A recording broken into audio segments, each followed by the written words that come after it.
కలిసి స్తుతించాలి, కలిసి స్వతంత్రించుకోవాలి, కలిసి పోరాడాలి, కలిసి ప్రార్థించాలి. అప్పుడు మాత్రమే మనం దేవునితో కలిసి ప్రయాణం చేయగలుగుతాం. తెలుసా, బిగ్గరగా స్తుతించడంలో 2 లాభాలు ఉన్నాయి. మొట్టమొదటి లాభం, మీకు ఏదైనా ఒక విషయం అర్థమైనప్పుడు, ఏదైనా సత్యం మీ చెవిన పడ్డప్పుడు మీరు వెంటనే మీరు చెయ్యెత్తి దేవుని స్తుతించడం ద్వారా మీరు సంకేతం ఇస్తున్నారు. ప్రభువా, నన్ను నేను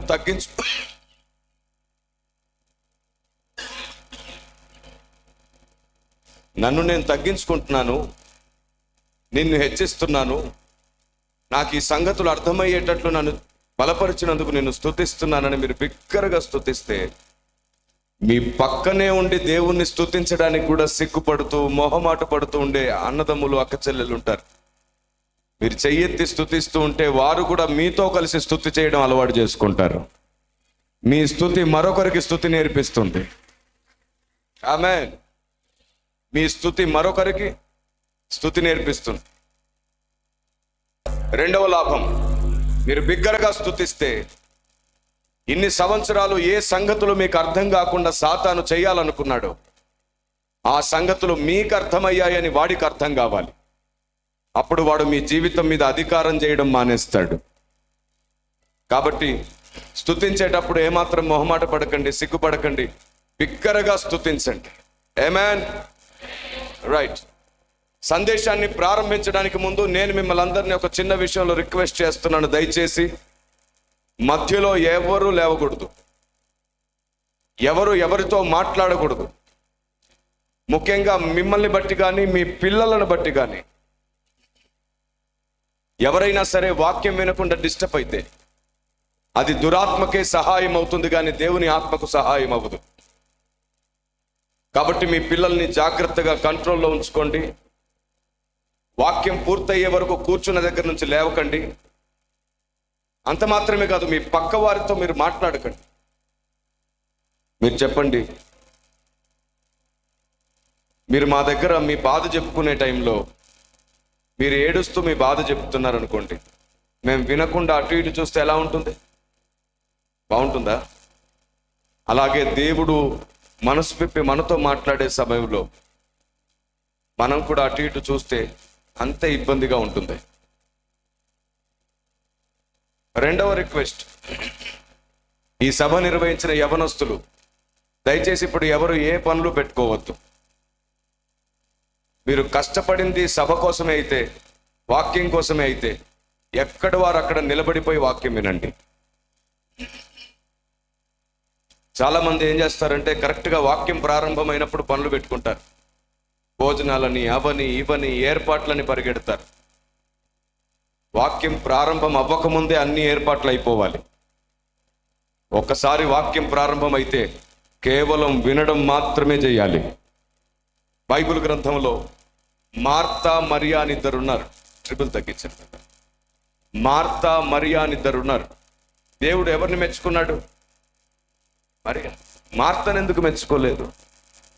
వాస్తవానికి మార్త చేసే పని కూడా ఆయన కోసమే. నీతో పాటు చాలా మంది వచ్చారు కదా ప్రభువా, వారందరికీ భోజనం కావాలి కదా, అందుకే నేను కష్టపడుతున్నానంటది. కానీ ప్రభు ఒప్పుకోలేదు. నువ్వు నా కోసం కష్టపడుతుండవచ్చు, కానీ నీ వల్ల వాక్యము వినేవారు డిస్టర్బ్ అవుతున్నారు. చాలా మంది చేస్తున్న పెద్ద తప్పదే. వాక్యం కోసమే కష్టపడతారు, ప్రజలు వాక్యం వినకుండా డిస్టర్బ్ అవుతారు. ఇంతకంటే దౌర్భాగ్యం, నామకార్థత ఇంకొకటి ఉండదు. కాబట్టి తమ్ముళ్ళందరికీ నేను ఒకసారి చెప్తున్నాను, సభ చుట్టూ మీరు 5 అడుగులకు ఒకరు నిలబడిపోండి. ఎక్కడ ఏ చిన్నపిల్లవాడు అటు ఇటు లేవకుండా జాగ్రత్త చేయండి. దేవుని ఆలోచన విధానం ప్రజల్లోనికి వెళ్ళడానికి సైనికుల్లాగా పనిచేద్దాం. దేవుడు మన అందరినీ దర్శించునుగాక. నేను మాటిస్తున్నాను, ఈ సభ ముగిసేలోపు ఎంతమంది శ్రద్ధగా దేవుని ఆలోచన వింటున్నారో వారందరి జీవితంలో ఒక కొత్త అధ్యాయం ప్రారంభమవుతుంది. ఖచ్చితంగా జరిగి తీరుతుంది. ఎవరైతే శ్రద్ధగా ప్రతి మాట వింటారో వారి జీవితాల్లో కొత్త అధ్యాయం ప్రారంభమై తీరుతుంది. ఆమె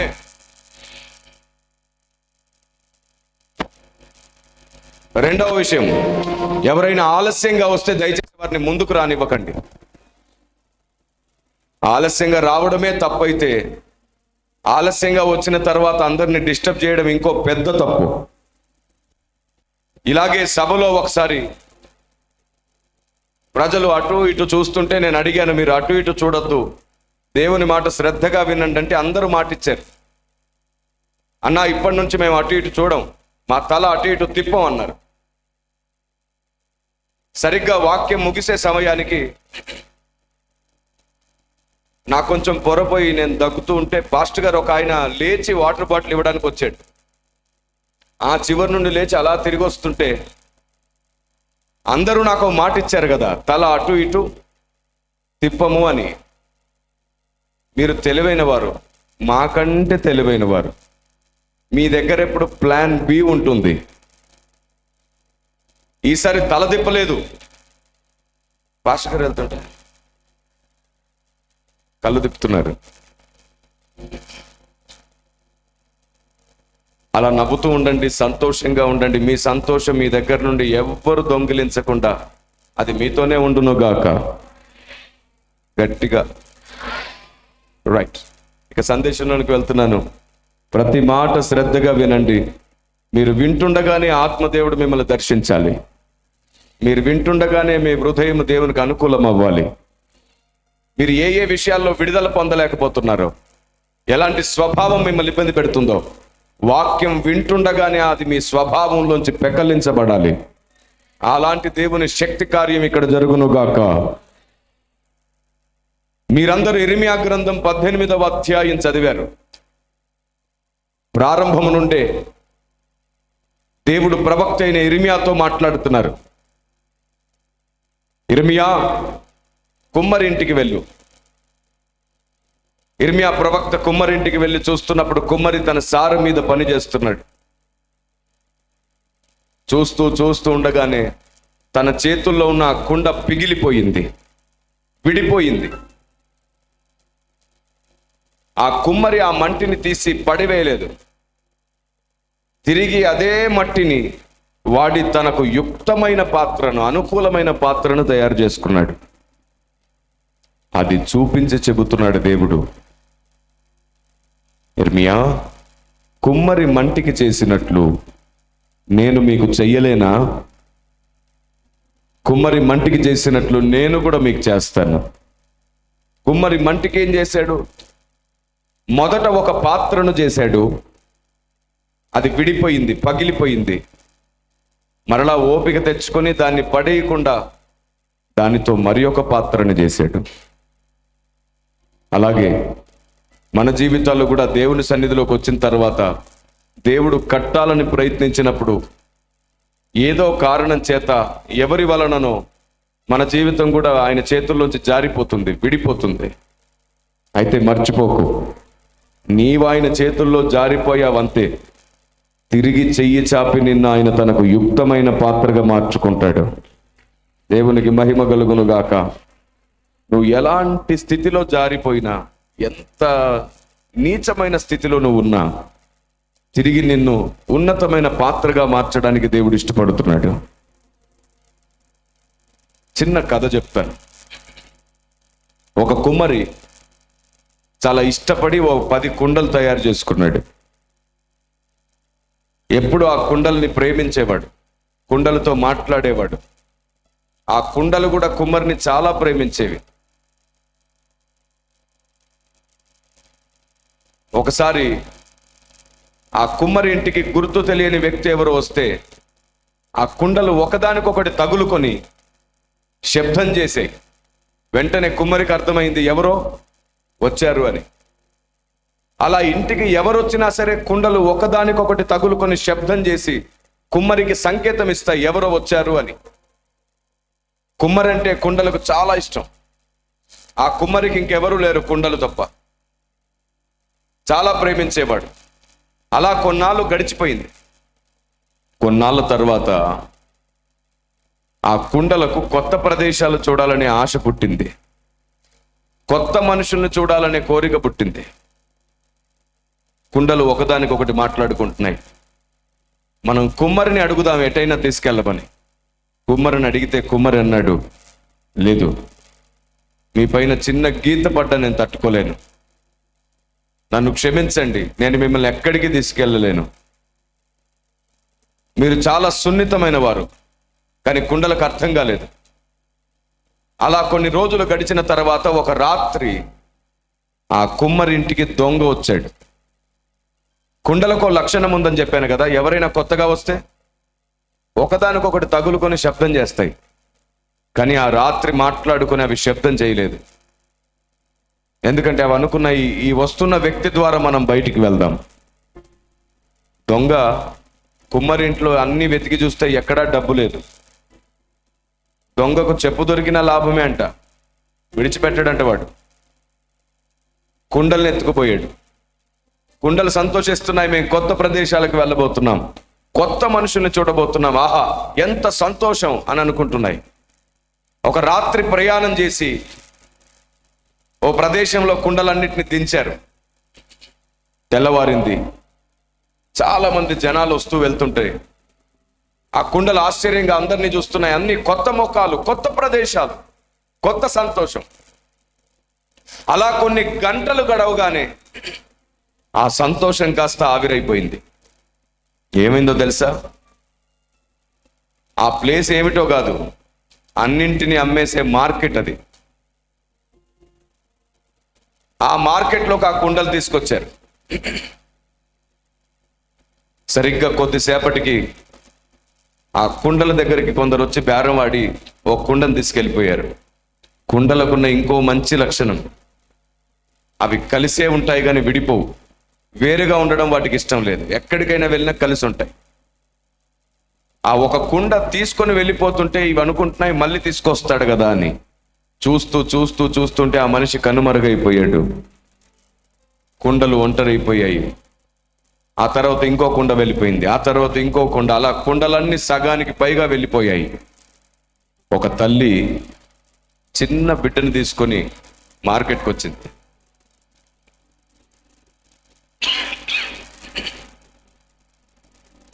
ఆ బిడ్డ తొందరపడి కుండ పట్టుకొని పైకి లేపి పొరపాటుగా జారిపోయి ఆ కుండ పగిలిపోయింది. మిగతా కుండలన్నీ బోర్మ నేర్చేస్తున్నాయి, అయ్యో కుండ పగిలిపోయింది అని. ఆ కుండలు అమ్మేవాడు ఆ తల్లి దగ్గర డబ్బులు వసూలు చేసుకొని ఆ పగిలిన కుండ పెంకులను తీసి అలా పక్కకు విసిరేశాడు. ఆ పరిస్థితిని చూసి మిగతా కుండలన్నీ ఏడుస్తున్నాయి, అయ్యో ఎంత తప్పు చేశాం, ఇతని ప్లేస్లో మా కుమ్మరుంటే మమ్మల్ని అలా పడేయుడు, ఇతని ప్లేస్లో మా కుమ్మరుంటే మమ్మల్ని అలా విసిరేయుడు, మేమెంత తప్పు చేశాం, మా సొంత సంతోషాల కోసం, మా సొంత ఆలోచనలు నెరవేర్చడం కోసం తల్లి లాంటి ఓడిని విడిచిపెట్టి వచ్చేసామే. అప్పుడు వారి తప్పు తెలిసి కుమ్మరి కోసం ఏడుస్తున్నారు. సరిగ్గా అదే సమయంలో ఎవరో ఒక అతను ఏడుస్తూ అందరినీ వెతుక్కుంటూ అడుక్కుంటూ వస్తున్నాడు. తల్లి బిడ్డను పోగొట్టుకుంటే ఎలా అడుక్కుంటుందో అలా అడుక్కుంటూ వస్తున్నాడు. కుండల దగ్గరకు వచ్చి ఆగిపోయాడు. చాలాసేపు కుండల్ని చూశాడు. ఆ వ్యక్తిని అడుగుతున్నాడు, అయ్యా ఆ కుండలన్నీ నాకు కావాలి, ఎంతకిస్తావు? ఆయన చెప్పాడు దానికి ఇంత రేట్ అని. అతని దగ్గర అంత డబ్బు లేదు. అయ్యా నా దగ్గర ఇంతే డబ్బు ఉంది, నాకు ఆ కుండలు కావాలి. అతను ఒప్పుకోలేదు. అంతలోనే అంత దూరంలో విసిరేసిన కుండ పెంకులు కనపడ్డాయి. ఇతను అది చూసేసి బాధపడిపోయి, అయ్యా ఆ పగిలిపోయిన కుండ ఎంతకి ఇస్తావని అడిగాడు.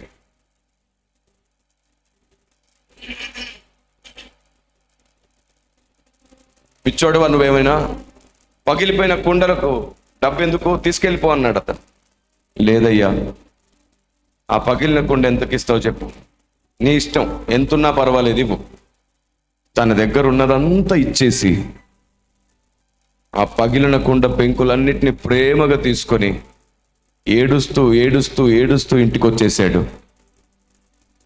ఆ పరిస్థితిని చూసి మిగతా కుండలు ఒకదానికొకటి తగులుకొని తగులుకొని తగులుకొని ఏడుస్తూ ఏడుస్తూ అవన్నీ పగిలిపోయాయి. ఇంతకు ఆ కుండ పెంకులు తీసుకొని ఏడుస్తూ వెళ్తుంది ఎవరో తెలుసా? కుమ్మరి. ఆ కుండలను చేసిన కుమ్మరే. ఇంటికి వెళ్ళి ఆ కుమ్మరి ఆ పెంకులన్నింటిని జాగ్రత్తగా అతికించి దాని చుట్టూ రంగుదారము చుట్టి అది విడిపోకుండా దాని మీద ఒక మంచి డిజైన్ వేసి తనకు యుక్తమైనట్లుగా దాన్ని మార్చి దాంట్లో కొంత మట్టిని నింపి ఓ పూల మొక్కను నాటి ఆ కుండను తన ముందే ఉండేటట్లుగా అందంగా అలంకరించి పెట్టాడు. చాలా మంది వస్తూ వెళ్తూ అంటున్నారు, కుమరి ఎంత అద్భుతంగా ఉంది ఈ కుండ, ఇంత విచిత్రంగా ఎలా తయారు చేసావు, నువ్వు చేసిన కుండలన్నిటిలో ఇదే చాలా బ్యూటిఫుల్ గా ఉంది. అప్పుడు చెప్తున్నాడు ఆ కుమ్మరి, తప్పిపోయి దొరికింది, చనిపోయి బ్రతికింది, నా ప్రాణం పోసి తిరిగి బ్రతికించుకున్నాను, నేను అందంగా మార్చుకున్నాను, ఇంకెప్పటికీ నాతోనే ఉంటుంది, నన్ను ఇంకా ఈ కుండ విడిచిపోదు. ఆ కుండ కూడా కన్నీళ్లు పెట్టుకోవడం స్టార్ట్ చేసింది. కుమ్మరి, ఒకసారి నిన్ను విడిచి వెళ్ళాను, నీ ప్రేమ తెలిసొచ్చింది, ఇంకోసారి మరలా తప్పు చేయను. ఆ కుండ ప్లేస్లో మీరు నేను మనం ఉన్నాం, ఆ కుమ్మరి ప్లేస్లో నజరేయుడైన యేసున్నాడు. నువ్వు విరిగి నలిగావని ఆయనకు తెలుసు, నువ్వు మనసులో విరిగి నలిగావని ఆయనకు తెలుసు, నెమ్మది లేకుండా ఉన్నావని ఆయనకు తెలుసు, దిగులుతో ఉన్నావని ఆయనకు తెలుసు, ఏం చేయాలో అర్థం కాని స్థితిలో ఉన్నావని కూడా ఆయనకు తెలుసు. ఆయనకు వేరుగా నువ్వు వెళ్ళావు, కానీ నీకు వేరుగా ఆయన ఉండలేడు. నిన్నే వెతుక్కుంటూ వెతుక్కుంటూ వస్తున్నాడు ఆయన. ఈరోజు నిన్ను కట్టడానికే ఇలాంటి ఒక సభ నిర్ణయించాడు ఆయన. మీకు తెలుసా, మనం విరిగి నలిగిన తర్వాతే అసలైన పాత్ర అవుతాం. విరిగి నలగకుండా మనం దేవునికి నచ్చిన పాత్రలుగా మారలేం. విరిగి నలగాలి. చాలా మంది అంటారు, అన్న ప్రాబ్లమ్స్ ఉన్నాయన్న, అవి పోవాలని ప్రార్థించండి. తప్పు. ప్రాబ్లమ్స్ పోవాలని ప్రార్థన చేయకండి, ప్రాబ్లమ్స్ని గెలవాలని ప్రార్థన చేయండి. ఆయనే మీ పక్షం యుద్ధం చేస్తాడు. కొంచెం బిగ్గరగా చేయాలి ఆ పని చేస్తే. మీ పక్కన వాడు కూడా తప్పకుండా దేవుణ్ణి స్తుతించాలనే ఆశ పుట్టాలి వాడికి. ఆమేన్. మీరు ఇలాగే ఇష్టంగా స్తుతించండి, సాతాను మీ జీవితంలో అధికారం చేయడానికి భయపడును గాక. స్తుతించేవారంటే వాడికి భయం, వాక్యం అర్థం చేసుకునేవారంటే వాడికి భయం. నేను మీకు ఒక వ్యక్తి జీవితాన్ని పరిచయం చేస్తాను. ఆల్రెడీ నేను చెప్పేది ఒకవేళ మీకు తెలిస్తే మౌనంగా ఉండండి, పక్క వాళ్ళ చెవులు కొరక్కండి.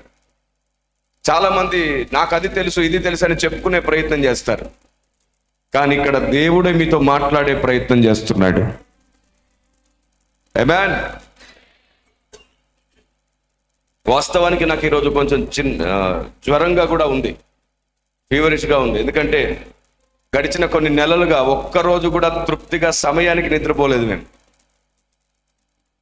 11 సంవత్సరాలు అవుతుంది టైంకి పడుకొని, 11 సంవత్సరాలు అవుతుంది కంటి నిండా నిద్రపోయి, 11 సంవత్సరాలు అవుతుంది 3 గంటలు 4 గంటలు 5 గంటలు 2 గంటలు, కొన్నిసార్లు అయితే 1 గంటే. అయినా సరే ఈ ఆరోగ్యం చెక్కు చెదరలేదు. చూశారు, అదే పరిశుద్ధాత్మ దేవుని శక్తి. ఆమేన్.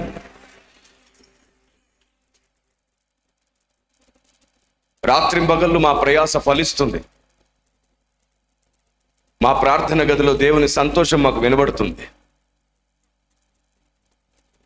చిగురించిన చాలా మంది యవనస్తులు ఈరోజు 100 మందికి ఉపయోగపడే దీపాలు అయ్యారు. అలాగే నేను నమ్ముతున్నాను, దేవుడు ఎన్నుకున్న వారు ఇక్కడి నుంచి లేపబడాలి. దేశం కోసం, మీ ప్రాంతం కోసం ఇక్కడ కొన్ని దీపాలు మండాలి.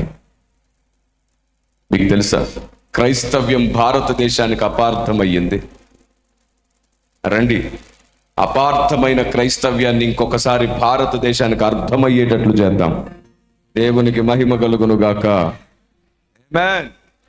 అపార్థమైన క్రైస్తవ్యాన్ని మరొకసారి భారతదేశానికి అర్థమయ్యేటట్లు చేద్దాం. మన సువార్త అపార్థం, మన ప్రార్థన అపార్థం, మనం చేసే దాన ధర్మాలు కూడా మతం మార్పిడి అన్నారు. అన్ని రకాలుగా అపార్థమైంది క్రైస్తవ్యం. క్రీస్తును ప్రకటిస్తుంటే మతం మార్పిడి అన్నారు.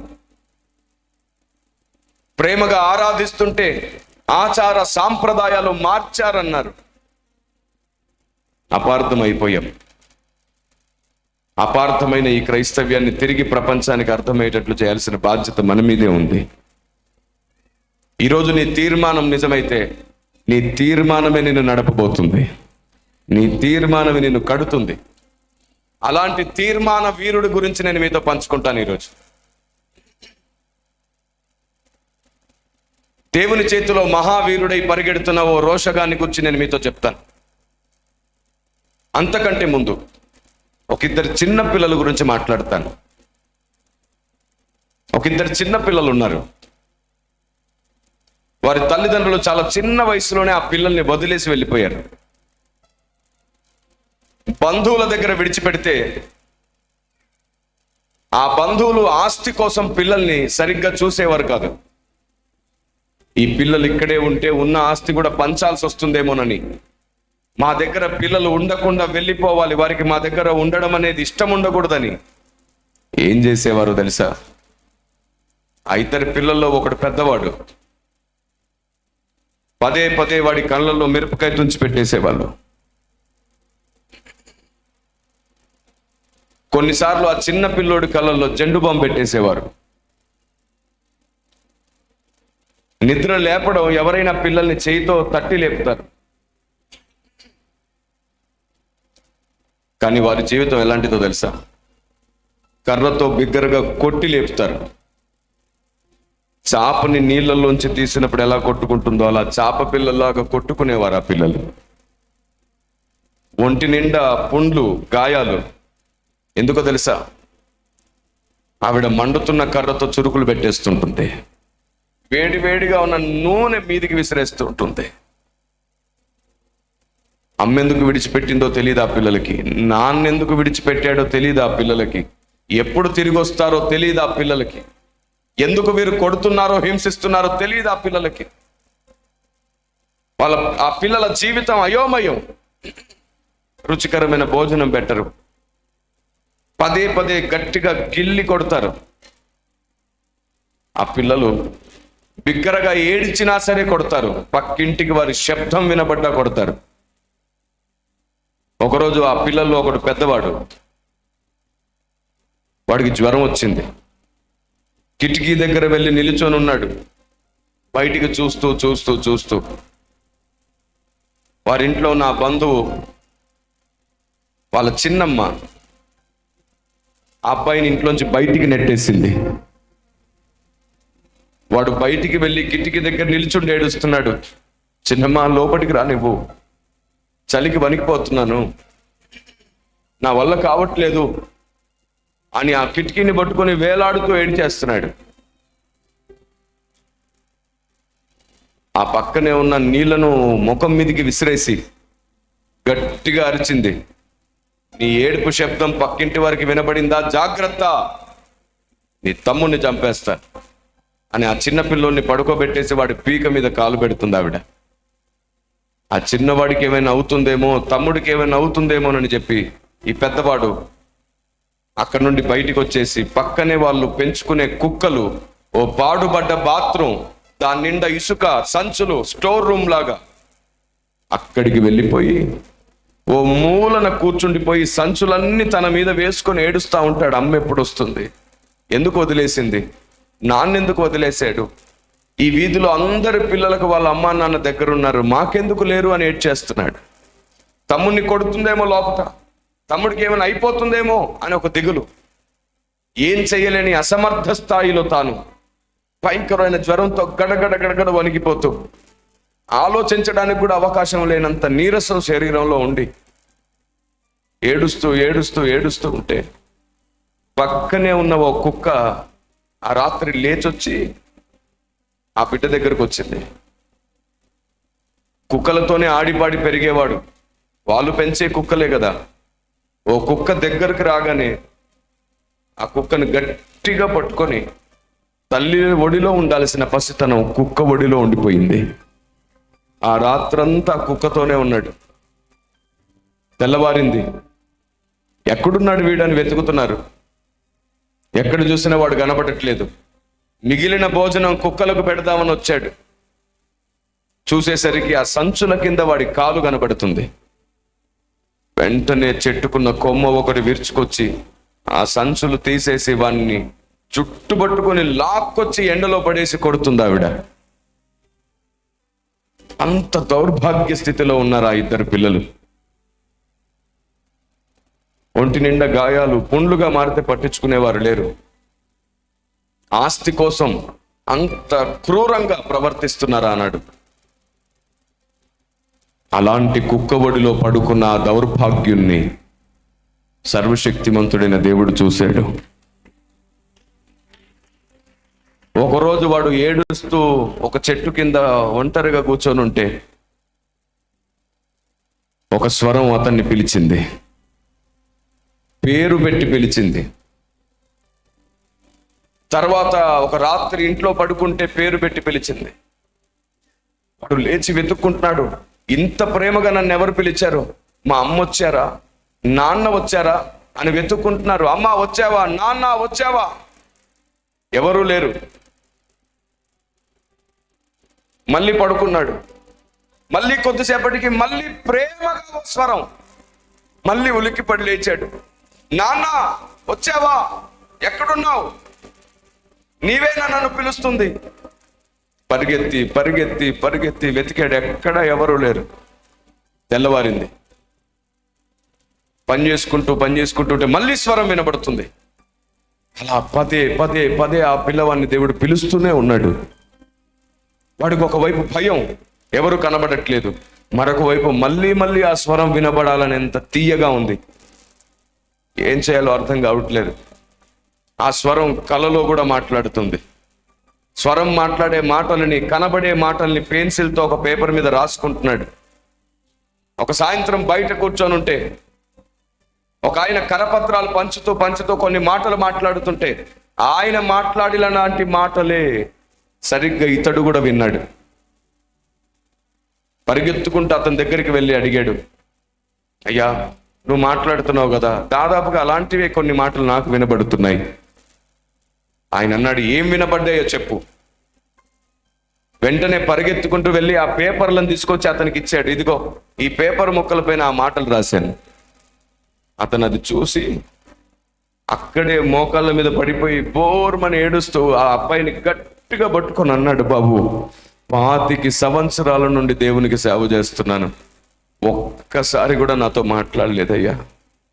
నీతో మాట్లాడింది ఎవరో కాదు, ఇదిగో నువ్వు చెప్పిన మాటలన్నీ కనబడుతున్నాయి. నీతో మాట్లాడింది బైబిల్లో ఉన్న దేవుడే, ఆయన పేరు యేసు క్రీస్తు. ఫస్ట్ టైం ఆ పిల్లవాడు యేసు క్రీస్తు అనే మాట విన్నాడు. కోపానికి వచ్చాడు. దేవుడు అంటే ఆయనేనా? ఆయన పేరైనా దేవుడు? అయితే నేను ఆయనతో పోట్లాడాలి అని ఇంట్లోకి పరిగెత్తుకుంటూ వెళ్ళిపోయి అతను నేర్పించాడు ఎలా మాట్లాడాలి, ఎలా ప్రార్థన చేయాలో. మోకరించి ఏడుస్తున్నాడు, మా అమ్మని ఎందుకు దూరం చేశావు, మా నాన్నని ఎందుకు దూరం చేశావు, నేను ఇన్ని రకాలుగా ఇబ్బందులు పడుతుంటే ఇన్ని రోజులు ఏమైపోయావు, ఎందుకు పట్టించుకోలేదు, నా కంట్లో మిరపకాయ పెట్టినప్పుడు నువ్వు ఎక్కడికి వెళ్ళావు, నా ఒంటి మీద ఇన్ని చురుకులు నువ్వు ఎక్కడికి వెళ్ళావు, నేను కుక్క ఒడిలో పడుకున్న రోజున ఎక్కడికి వెళ్ళావు, నువ్వే దేవుడువా, నువ్వు దేవుడు అయితే నన్ను ఎందుకు వదిలేసావు? ఏడ్చేసి దేవుని నిందించి అడుగుతున్నాడు, అరుస్తున్నాడు, ఎందుకు వదిలేసావు, మా అమ్మ ఎక్కడుంది, నాన్న ఎక్కడుంది, ఎందుకు నాకు దూరం చేసావు? దేవుడు ఏం రిప్లై ఇవ్వలేదు ఆ పిల్లవాడికి. తర్వాత రోజు గడిచింది, మళ్ళీ అలాగే అడుగుతున్నాడు. ఆ తర్వాత రోజు గడిచింది.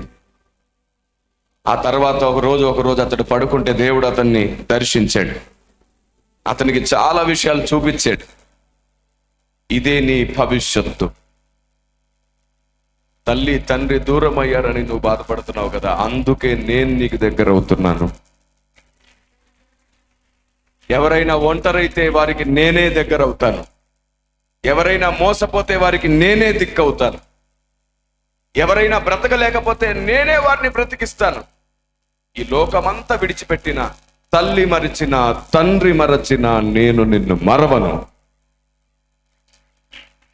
దేవుడు ఆ మాట చెప్పినప్పటి నుండి అతని హృదయంలో వేదన తగ్గింది. ఆ తర్వాత దేవుడు అతన్ని సిద్ధపరచుకున్నాడు, అభిషేకించుకున్నాడు, బలపరుచుకున్నాడు. ఆ రోజు ఒంటరిగా ఉన్నవాడు ఈరోజు వేల మందిగా మారాడు. దేశ విదేశాల్లో అడుగులు వేసి దేవుని ఆలోచన ప్రకటించేవాడయ్యాడు.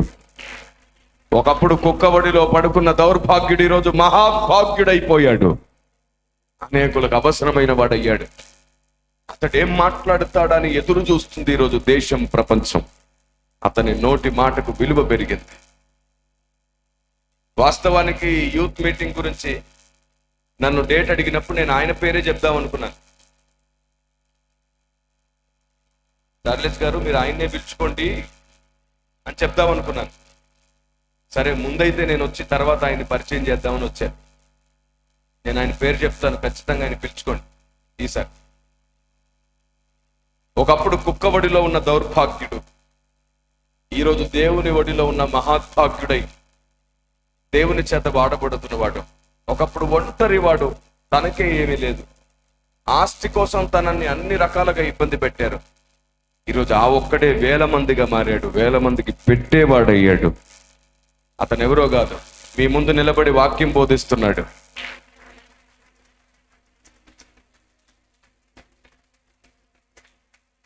నేనే సజీవ సాక్షిగా మీ ముందు నిలబడి ఉన్నాను. నా బ్రతుకునే ఇంత అందంగా మార్చగలిగితే, అమ్మ నాన్న బంధువులు స్నేహితుల సహాయం లేకుండానే నేను ఈరోజు ఇంత గొప్పవాడిని అయ్యానంటే మీకైతే అందరున్నారు, మీకు అందరున్నారు. దేవుని మనస్సును జాగ్రత్తగా నేర్చుకుంటే మిమ్మల్ని ఎంత గొప్పగా వాడుకోగలడు దేవుడు. దేవునికి స్తోత్రం కలుగును గాక. మీకు తెలుసా, ఆ రోజు నుండి ఈ రోజు వరకు రోషం కలిగి ఎవ్వరి మీద నేను ఆధారపడలేదు, ఎక్కడ చేయి జాపలేదు. సేవలో అడుగుపెట్టిన మొదటి రోజు నుంచి ఈ రోజు వరకు ఎప్పుడు ఎక్కడ సహాయం అర్థించలేదు. చర్చ్ కడుతున్నాను, రేకులు కావాలి, సిమెంట్ కావాలి, ఐరన్ కావాలి, ప్రేరేపించిన ఎడల పంపుడి. నెవర్. చచ్చేదాకా ఎవరిని అడగాలనుకోవట్లేదు నేను. చివరి శ్వాస పోయే వరకు ఎవరు ఇస్తారో అని ఎదురు చూడాలనుకోవట్లేదు. అలాంటి పిరికి జీవితం నాకొద్దు, అలాంటి అడుక్కునే బ్రతుకు నాకొద్దు. తెలుసా, యేసు ప్రభుని నమ్ముకున్నారు, వదిలేస్తే నీకు ఆస్తి వస్తుందని చెప్పారు. యేసు ప్రభుని వదిలేస్తే నీకు ఆస్తి వస్తుంది. మన కుటుంబాల్లో ఎవరు ఆయన నమ్ముకోలేదు. రూపాయి వద్దు, చిల్లిగా పోద్దు. ఇదే ఆస్తి ఒకరోజు మీ దగ్గర కరిగిపోయినప్పుడు నేను పర్వతమంతా ఎత్తై ఉండడం మీరు చూస్తారు అని చెప్పి కోట్ల రూపాయల ఆస్తి వద్దనుకుని క్రీస్తు కొరకు నిలబడ్డ రోషం కలిగిన జీవితం నాది. చిన్న వయసులోనే నాన్న చనిపోయాడు, ఆయన చివరిసారి కూడా చూడలేదు. అమ్మ ప్రేమ పొందేలోపు సేవకు వచ్చేసాను. 13 సంవత్సరాల చిన్న వయసులో సేవకు వచ్చేసాను. బైబిల్ ట్రైనింగ్కి వెళ్ళినప్పుడు నేను చాలా చిన్న పిల్లోడు, అందరికి చులకన చిన్నోడంటే, ఏం చేస్తాడు వీడు అని. కానీ ఎవరు తృణీకరించబడతారో వారి మీదే ఆయన కన్ను, ఆయన దృష్టి ఉంటుంది. దావీదు తృణీకరించబడ్డాడు, దేవుడు లేవనెత్తాడు. యోసేపు తృణీకరించబడ్డాడు, దేవుడు లేవనెత్తాడు. ఇర్మియా తృణీకరించబడ్డాడు, దేవుడు లేవనెత్తాడు. తృణీకరించే వారిని లేవనెత్తుతాడు ఆయన. ఎందుకో తెలుసా, విరిగి నలిగిన హృదయం ఎక్కడుంటే అక్కడే దేవుడు ఉంటాడు. విరిగి నలిగిన హృదయము గలవారికి యెహోవా ఆసన్నుడు. మీకు విషయం చెప్తాను అన్న, చాలా సార్లు ఫెయిల్ అయిపోయాం. ఎగ్జామ్స్ లో ఫెయిల్ అయ్యాం, వ్యాపారంలో ఫెయిల్ అయ్యాం, జీవితంలో ఫెయిల్ అయ్యాం. ఫెయిల్యూర్సే ఎక్కువగా ఉన్నాయి. అయితే నువ్వే కావాలి దేవునికి. జీవితంలో అనేక సార్లు గాయపడి బాధపడి ఫెయిల్ అయిన వాడు దేవునికి కావాలి. ఎందుకు తెలుసా? అలాంటి వాడికి దేవుని ప్రేమను గుర్తించే శక్తి కలుగుతుంది. విరిగి నలగకుండా ఏ హృదయము దేవుని కొరకు నిలబడలేదు. విరిగి నలిగిన వాడే దేవునికి కావాలి. నా బ్రతుకు ఆ రోజు నుండి ఈ రోజు వరకు నానాటికి హెచ్చించబడుతూనే ఉంది. నేను వదులుకున్న ఆస్తి కంటే కూడా దేవుడు నాకు అంతకంటే ఎక్కువ ఇచ్చాడు. ఉన్నతమైన స్థాయిలో పెట్టాడు నన్ను. ఈరోజు నాకున్న ఈ సమృద్ధి వారసత్వంగా వచ్చిన ఆస్తి కాదు. నాకు ఈరోజు ఉన్నటువంటి సమృద్ధి, ఈ భవిష్యత్తు ఎవరో ప్లాన్ చేస్తే నాకు వచ్చింది కాదు. ఏ మనుషుడి వల్ల నాకు కలిగింది కాదు. నా దేవుని స్వరం ద్వారా నేను నేర్చుకున్న ఆయన ఆలోచన, దేవుడు భక్తుల ద్వారా ఈ భూమి మీద ప్రకటించిన సత్యం, దేవుడు నన్ను చెక్కుకున్న విధానం, దేవుని జ్ఞానమే నాకు ఐశ్వర్యం అయ్యింది. ఆమేన్. ఆయన్ని నమ్ముకొని ఇప్పటి వరకు సిగ్గుపడలేదు ఎవరు. ఆయన నమ్ముకొని సిగ్గుపడలేదు ఎవరు. ఆయన ప్రేమను రుచి చూడట్లేదు మనం, అంతే. తెలుసా మనం ఎంత అన్యాయపు ప్రార్థనలు చేస్తామో తెలుసా దేవుని దగ్గర? సహజంగా యవనస్తులకు ఒక కోరిక ఉంటుంది. అన్నా, నా పట్ల దేవుని చిత్తం ఏమిటో తెలుసుకోవాలి, నా పట్ల దేవుని ప్లాన్ ఏమిటి, నా పట్ల దేవుని సంకల్పం ఏమిటి అని అడుగుతారు. ఇలాగే ఒక అబ్బాయి అడుగుతున్నాడు, మోకరించి ప్రార్థన చేస్తూ, ప్రభువా నా పట్ల నీ చిత్తం ఏమిటి, నా జీవితం పట్ల నీ ప్లాన్ ఏమిటి అని అడుగుతున్నాడు. అయితే వాడికి వివాహ వయస్సు వచ్చింది. సంబంధాలు చూస్తున్నారు ఇంట్లో. చర్చిలోకి వచ్చి ఉపవాసంగా ఉండి ప్రార్థన చేస్తున్నాడు. ఏమిటో తెలుసా?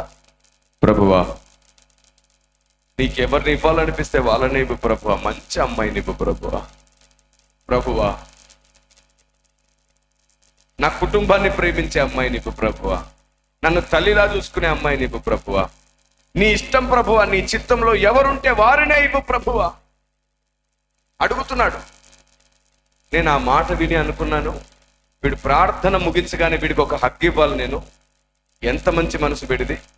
నా ఇష్టాలన్నీ పక్కన పెట్టి నీ ఇష్టమే ప్రభువా అంటున్నాడు, నీ చిత్తమే కావాలి ప్రభువా అంటున్నాడు. ఇలాంటి వాడు కావాలి అని వచ్చేసి చేరేసుకొని కూర్చొని ఉన్నాను. వీడు ప్రార్థన ముగించిన తర్వాత మాట్లాడదామని. ఆమెననే ముందు బాంబు పేల్చేసాడు. ఏమన్నాడు తెలుసు చివరిలో? ప్రభువా అంతా నీ చిత్తమే, అంతా నీ ఇష్టమే, గాని ఒకవేళ నీకు ఇష్టమైతే ఈ అమ్మాయి నీవు ప్రభువా, నేను ఇంకా బాగుంటాను ప్రభు అంటున్నాడు. ఆల్రెడీ వీడి మైండ్లో వీడికో ప్లాన్ ఉంది, వీడికో సంకల్పం ఉంది, వీడికో చిత్తం ఉంది. మళ్ళీ ఏం అడుగుతున్నాడు? నీ చిత్తం ఏంటి ప్రభువా అంట.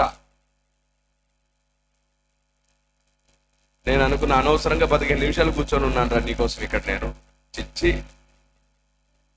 మసిపూసి మారేడుకాయ చేసావు, మేడి పండు లాంటి ప్రార్థన చేసావు, చివరిలో పొట్ట విప్తే తెలిసి వచ్చింది పురుగులున్నాయని. మనం కూడా చాలాసార్లు అలాంటి ప్రార్థన చేస్తాం.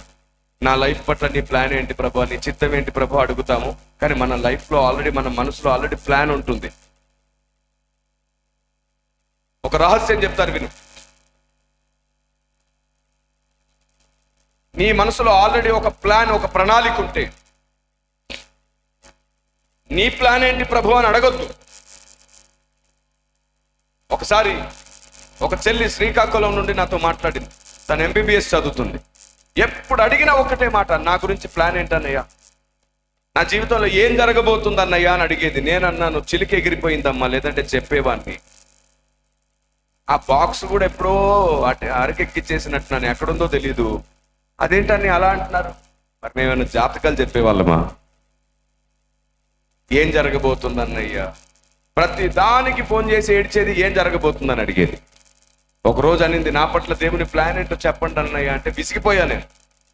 చెప్పాను, రేపు ఉపవాసం ఉండి ప్రార్థన చేద్దాం, ఓకేనా అన్నాను. ఓకే అన్నయ్య. ఉపవాసం ఉండి ప్రార్థన చేశాం.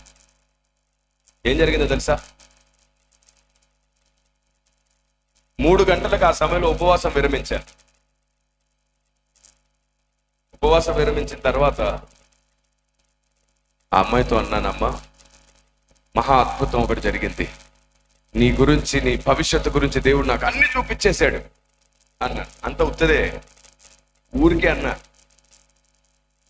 అవునా అన్నయ్య, ఏంటో చెప్పండి అని. అయితే ఒక కండిషన్, ఏది దేవుని చిత్తమో దాన్ని ఖచ్చితంగా చేస్తావా? నేను మాటిస్తున్నాను, చేస్తాను, చెప్పండి. దీనికోసమే కదా ఇన్ని నెలలు మిమ్మల్ని అడిగాను, చెప్పండి. సరే అమ్మా, నువ్వు ఇంకో గంట ప్రార్థన చేసుకో, నాకు చిన్న పని ఉంది, నేను అది ముగించుకొని వచ్చి మళ్ళీ నీకు ఫోన్ చేస్తాను. సరే అని చెప్పి మోకరించి ప్రార్థన చేసుకుంది. నేను చక్కగా వెళ్ళి నా పని ముగించుకొని వచ్చి ఫోన్ చేశాను. ఆవిడ ఎదురు చూస్తుంది. అన్నయ్య, నా పట్ల దేవుని ప్రణాళిక ఏమిటి? అమ్మా, దేవుడు నీ గురించి ప్రార్థిస్తుంటే ఏం చెప్పాడు తెలుసా? నీ వంట ఒక 400 గ్రామాలు తిరిగి సేవ చేయాలంటమ్మా. నీ వల్ల 4,000 మందిని రక్షిస్తాడంటమ్మా. రేపటి నుంచే ఓ సంచి తగిలించుకొని, కరపత్రాలు పెట్టుకొని, కుదిరితే మరికొందరిని సహాయంగా తీసుకొని 400 గ్రామాలు తిరుగు చెప్పాను. చెప్తే సౌండ్ పోయింది, అటు నుంచి సౌండ్ రాట్లా. అప్పటిదాకా నిమిషానికి 10 సార్లు అడిగేది, అన్నయ్య నా పట్ల దేవుని చిత్తం ఏంటో చెప్పాలి, మీరు చెప్పాలి. చెప్పిన తర్వాత సౌండ్ లేదు. నేను మళ్ళీ అడిగాను, ఏంటమ్మా లైన్లోనే ఉన్నావా? అన్నయ్య, ఏంటన్నయ్య నా పట్ల దేవుని చిత్తం ఏమిటని అడిగితే మీరు దేవుడిచ్చే పని చెప్తున్నారు. అదే నీ పట్ల దేవుని చిత్తం. 400 గ్రామాలు తిరిగి సేవ చేయకపోతే చస్తావు. ఫోన్ కట్టేసింది, వెంటనే ఫోన్ పెట్టేసింది, ఫోన్ చేయట్లే. మళ్ళీ ఆ రోజు నేను 2 సార్లు ట్రై చేశాను, మళ్ళీ రిప్లై లేదు. మెసేజ్ పెట్టాను, రిప్లై లేదు. సర్లే, షాక్లో ఉంది, ఓ 2 రోజులు వదిలేద్దాంలే అనుకున్నాను, వదిలేశాను. 2 రోజుల తర్వాత చిన్నగా ఒక మెసేజ్ పెట్టారు. అమ్మా, ఎలా ఉన్నావు? ఎప్పుడు ప్రారంభిద్దాం దేవుని సంకల్పం, దేవుని చిత్తం? నువ్వు చెబితే ఎలా సువార్త చేయాలో నేను ట్రైనింగ్ ఇస్తాను నీకు. ఇవ్వడమే కాదు, నీకు 2 తోడుగిస్తాను, సాధించు. వెంటనే ఫోన్ చేసేసి ఏడవడం స్టార్ట్ చేసింది. అన్నయ్య, ఏంటన్నయ్య, నేను ఎంబీబీఎస్ అన్నయ్య, ఇంకో 2 సంవత్సరాలు అయితే అయిపోతుంది ఎంబీబీఎస్. నాకెన్ని కళలు ఉన్నాయో తెలుసా, ఎన్ని ఆశయాలు ఉన్నాయో తెలుసా, ఎన్ని అనుకున్నానో తెలుసా? మీకు డైరీ చూపిస్తాను, మీరు వస్తే. దాని నిండా నా ఆశయాలు, నా కళలు, నా ప్రణాళికలు ఉన్నాయి. నేను అన్నాను, మరెందుకు దేవుని ప్లాన్ అడిగావు? నీకే అన్ని ప్లాన్లు ఉన్నప్పుడు దేవుని ప్రణాళిక ఎందుకు? ఈరోజు అందరికీ ఫ్యాషన్ అయిపోయింది, నా పట్ల దేవుని సంకల్పం ఏమిటో అడగండి, నా పట్ల దేవుని చిత్తం ఏమిటో అడగండి అనేస్తున్నారు. ఒకటి గుర్తుంచుకో, దేవుని చిత్తానికి లోబడాల్సి వస్తే నీ చిత్తాలన్నీ పక్కన పెట్టాల్సి వస్తుంది. అలా నీ చిత్తాలు పక్కన పెట్టలేకపోతే నువ్వు దేవుని చిత్తం అడక్కో. మరి ఎలా అన్నా? నీ చిత్తమే దేవుని దగ్గర పెట్టు. యేసయ్యా, నాకు ఈ ప్లాన్ ఉంది నా లైఫ్లో, నాకు సహాయం చేయవా అని. నీ ఇష్టమైనా పెట్టు, దానికి దేవుడు సహాయం చేస్తాడు. లేదు దేవునికి నచ్చింది చేస్తానంటావా, నీ ఇష్టాలన్నీ పక్కన పెట్టు, ఆయన కొరకు వాడుకుంటాడు. నాకు చాలా ఉండేవి చిన్నప్పుడు. ఒక క్రికెటర్ అవ్వాలనుకునేవాడిని, భయంకరంగా ఆడేవాడిని cricket, allrounder, heavy speed bowler and heavy hitter. అంత పిచ్చిగా క్రికెట్ ఆడేవాడిని. ఇప్పటికీ ఆడతాం నా దగ్గర ట్రైనింగ్ అయ్యే పిల్లలతో. ఎప్పుడైనా ఒక రోజు ఖాళీ దొరికితే రండి ఆ గ్రౌండ్లోకి వెళ్ళిపోతాం, అందరం స్టేడియంలోకి వెళ్తాం. నా దగ్గర తరఫీదు పొందే పిల్లలతో నేను ఆడి పాడుతుంటాను, సంతోషిస్తుంటాను. నేను పోగొట్టుకున్న నా చిన్నతనాన్ని అప్పుడప్పుడు వారితో ఎంజాయ్ చేస్తుంటాను. ఒక క్రికెటర్ అవ్వాలనుకున్నాను నేను. దేవుని స్వరం వినగానే అన్ని పక్కన పెట్టేశాను. మేము క్రికెట్ ఆడేటప్పుడు, మేము టీనేజ్లో ఉన్నప్పుడు, అండర్-16 క్రికెట్ సెలక్షన్ జరుగుతున్నప్పుడు వివిఎస్ లక్ష్మణ్ కూడా స్టేడియంలోకి వచ్చి కూర్చున్నాడు. అప్పుడు కూడా ఆడాం మేము. ఇంకా నా మైండ్ మొత్తం అటే ఉండింది. ఆయన సేవకు పిలిచాడు కానీ నా మైండ్ మొత్తం అటే ఉండేది. కానీ ఒకరోజు దేవుడు నాతో అన్నాడు, అయితే ఇటు లేదా అటు, ఎటైనా ఒక వైపు ఉండు. అంతే, నేను దాన్ని వదిలేశాను. నా కోసం ప్రాణం పెట్టిన ఆయన కోసం నిలబడాలనుకున్నాను. నా పట్ల దేవుని ప్లాన్ ఏమిటి, నా పట్ల దేవుని చిత్తం ఏమిటి అని అడగడం మానేసాయి. ఏం చేస్తే దేవుని చిత్తం జరుగుతుందో అడగడం నేర్చుకో. అదే దేవుడు నీ ద్వారా జరిగిస్తాడు. అప్పుడు నీ జీవితమే దేవుని చిత్తం అయిపోతుంది. ఆమేన్. మీలో ఇంకొక డౌట్ ఉంది, అన్నయ్య దేవుణ్ణి చూడాలని ఉంది, దేవుని స్వరం వినాలనుంది, ఎలా? ఎంతమందికి ఆశ ఉంది? నిజంగా ఇష్టంగా చేయొచ్చని నేను చూపిస్తాను మీకు దేవుణ్ణి. చూపిస్తానన్నావంటే ఇక్కడ కూడా ఏదో మతలబు ఉంది, ఏదో కండిషన్ పెడతావు. అవును, మీకు తెలుసా, దేవుణ్ణి చూడాలంటే, దేవుణ్ణి వినాలంటే, దేవునితో నడవాలంటే దేవుడు కొన్ని నియమాలు నిర్ణయించాడు. చాలా మంది తమ్ముళ్ళు చెల్లెళ్ళు అడిగే ఇంకో ప్రశ్న ఏమిటో తెలుసా? పరిశుద్ధంగా ఎలా ఉండాలి? మా వల్ల కావట్లేదు. ఎందుకంటే ప్రపంచం మొత్తం చేతిలోకి వచ్చింది. కనబడకూడనివి, వినబడకూడనివి అన్నీ ఇందులోనే ఉన్నాయి, శోధిస్తున్నాయి. పదే పదే పదే ఇబ్బంది పడిపోతున్నాం, అన్నయ్య మేము పరిశుద్ధంగా ఎలా ఉండాలి అని. నాకు ఆ డౌట్ వచ్చింది చిన్నప్పుడు. అడిగాను చాలా మందిని, ఇంత పెద్ద లిస్ట్ చెప్పేవాళ్ళు. అది చూడకు, ఇది చూడకు, అది తినకు, ఇది తినకు, అటు వెళ్ళకు, ఇటు వెళ్ళకు, లోపటుండు, బయటికి వెళ్ళకు, ఇలా పెద్ద లిస్ట్ చెప్పేవారు. ఈ జనరేషన్కి అలాంటి లిస్ట్ చెప్తే నచ్చట్లేదు. అందుకే నేను ఆ లిస్ట్ మొత్తాన్ని కొట్టేశాను. ఒక్కటే చెప్పబోతున్నాను మీకు. మీరు పరిశుద్ధంగా ఉండాలి అంటే, మీరు దేవునికి నచ్చినట్లుగా ఉండాలంటే మీరు ఒక్కటే చెయ్యండి. ఏమిటో తెలుసా? దేవుణ్ణి ప్రాణంగా ప్రేమించడం ప్రారంభించండి. దేవుణ్ణి ఎక్కువ ప్రేమించండి. దేవునితో ఎక్కువ మాట్లాడండి. దేవుడు మీతో మాట్లాడే వరకు విడిచిపెట్టకండి. దేవుణ్ణి మీరు ఎప్పుడైతే ప్రాణంగా ప్రేమిస్తారో ఆయనకు నచ్చిందేదో అదే చెయ్యాలనుకుంటారు కదా. ఆమేన్. మనం ఎవరినైనా ఎక్కువ ప్రేమిస్తే వారికి నచ్చింది చేయడానికి మనకు నచ్చినవి కూడా కనబడి, అలా మీరు దేవుణ్ణి ప్రాణంగా ప్రేమించడం అలవాటు చేసుకోండి. ఆ తర్వాత నుంచి ఆయనకు నచ్చిందే మీరు చేస్తారు. చిన్న మిస్టేక్ చేసినా ఆయనకు తెలిసిపోతుంది, తెలిసింది అని స్పృహలోకి వచ్చేస్తుంది. మీకు అడుగుతారు, నేను ఆ మిస్టేక్ చేశాను కదా, మాట్లాడతావా, అలిగావా ఏమైనా నా మీద అని. దేవుడు కూడా అలుగుతాడు. దేవునితో మనం ఆడిపాడాలి. దేవునితో చాలా దగ్గరి బంధాన్ని కలిగి ఉండాలి. ప్రతి చిన్న చిన్న విషయానికి దేవుడు మనతో మాట్లాడాలనుకుంటాడు. ఆయన మనతో స్నేహం చేయాలనుకుంటున్నాడు. ఆయన రాజులకు రాజుగా ఉండాలనుకోవట్లేదు, మన ముందు స్నేహితుడై ఉండాలనుకుంటున్నాడు. అందుకే మిమ్మల్ని దాసులని పిలవక స్నేహితులని పిలిచానన్నాడు. ఒక వ్యక్తి జీవితాన్ని మీకు పరిచయం చేస్తాను. అతని పేరు టామ్. చాలా యవనస్తుల కూటాలు నేను చెప్పాను, మీరు విన్నారు ఎప్పుడైనా? లేరు, ఎవరు వినలేదు. రైట్, నేను చెప్తాను, వినండి. టామ్ అనండి ఒకసారి. టామ్ ఇతడు విదేశాల్లో ఉండేవాడు. ఇంగ్లాండ్ దేశంలో చాలా విచ్చలవిడిగా తిరిగేవాడు. ఫంక్షన్స్, పెళ్లిళ్ళు తిరుగుతూ ఉండేవాడు. చర్చికి వచ్చేవాడు కాదు. ఒకరోజు ఒక సేవకుడు వాక్యం చెప్తుంటే విన్నాడు. దేవుడు నీతో కూడా మాట్లాడగలడు, నువ్వు వినాలనుకుంటే ఆయన నీతో కూడా మాట్లాడతాడు. ఆ మాట అతన్ని పట్టుకుంది గట్టిగా. టామ్ సేవకుడి దగ్గరికి వచ్చి అన్నాడు, నాతో మాట్లాడతాడా దేవుడు? మాట్లాడతాడు. ఏం చేయాలి? ప్రతిరోజు 1 గంట సమయం దేవునికి ఇవ్వు. ఆ గంట సమయం నీ ఫోన్ మోగకూడదు, నిన్నెవరు పిలవకూడదు, నువ్వెవరిని జ్ఞాపకం చేసుకోకూడదు. ఆ గంట సమయం దేవునితో మాత్రమే మాట్లాడాలి. నీ కోసం ఏం అడగకూడదు, మాట్లాడమని మాత్రమే ఆయన అడగాలి. గంట సేపు బతిమాలాలి ప్రతిరోజు. మాట్లాడతాడా? అవును.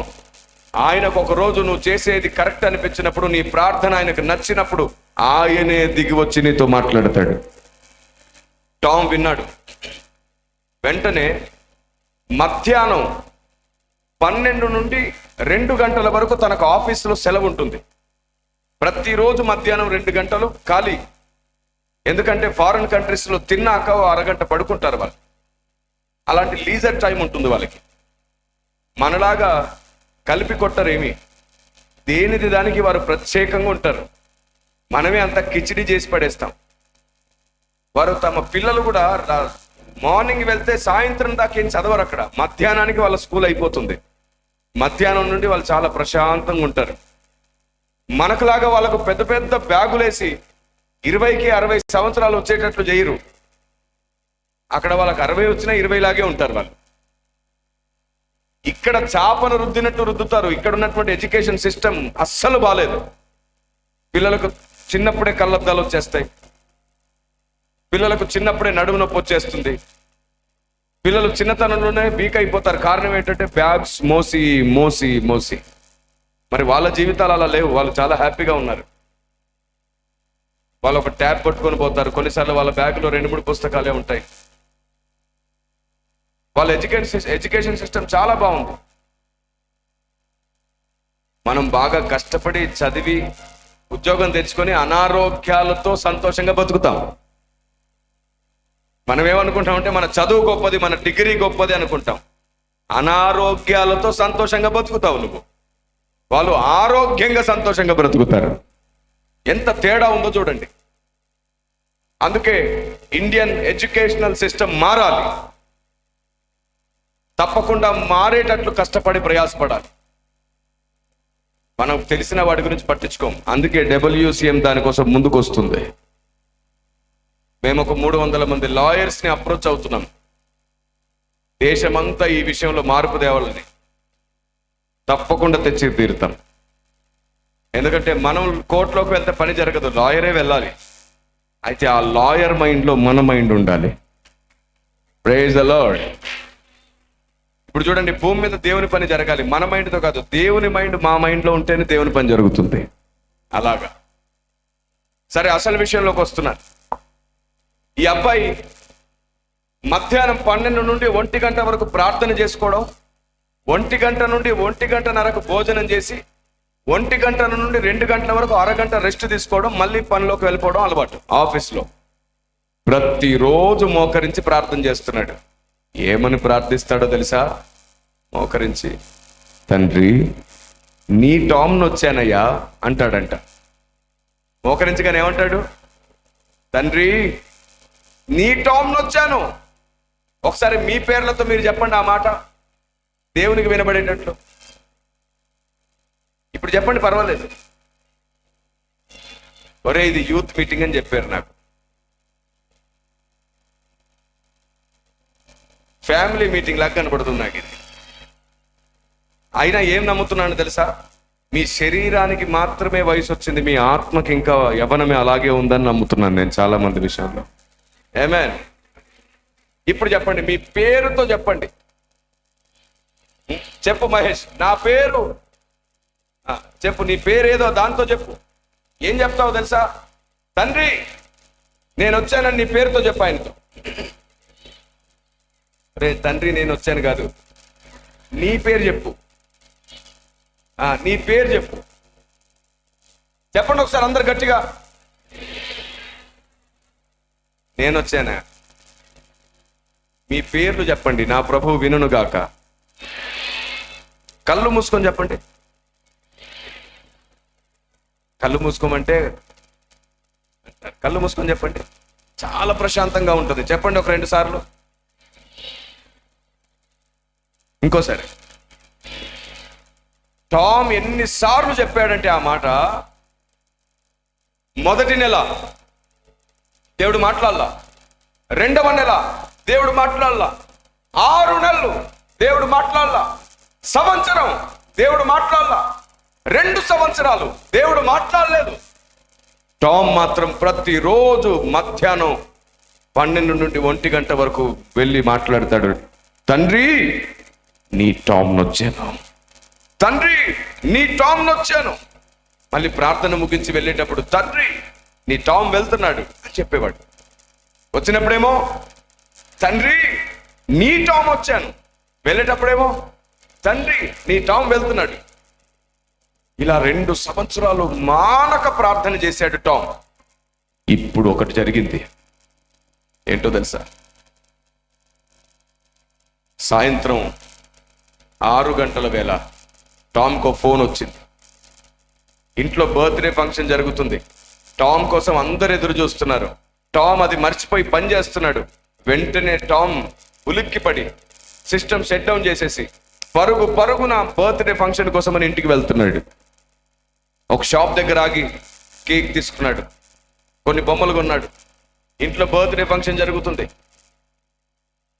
స్పీడ్గా వెళ్ళిపోతున్నాడు, చాలా స్పీడ్గా వెళ్ళిపోతున్నాడు. అనుకోకుండా అటు పక్కన రోడ్డున వెళ్తున్న ఓ పెద్ద ట్రక్ ఈ పక్క రోడ్డుకు వచ్చేసింది. టామ్ బ్రేక్ కొట్టడానికి కూడా అవకాశం దొరకలేదు. బ్రేక్ కొట్టేలోపు కారు ఆ ట్రక్కుకు బలంగా ఢీకుంది. కారు నుచ్చైపోయింది. అది మంచి హై ఎండ్ కార్ కాబట్టి టామ్కి ఏం అవ్వకుండా టామ్ బ్రతుకున్నాడు.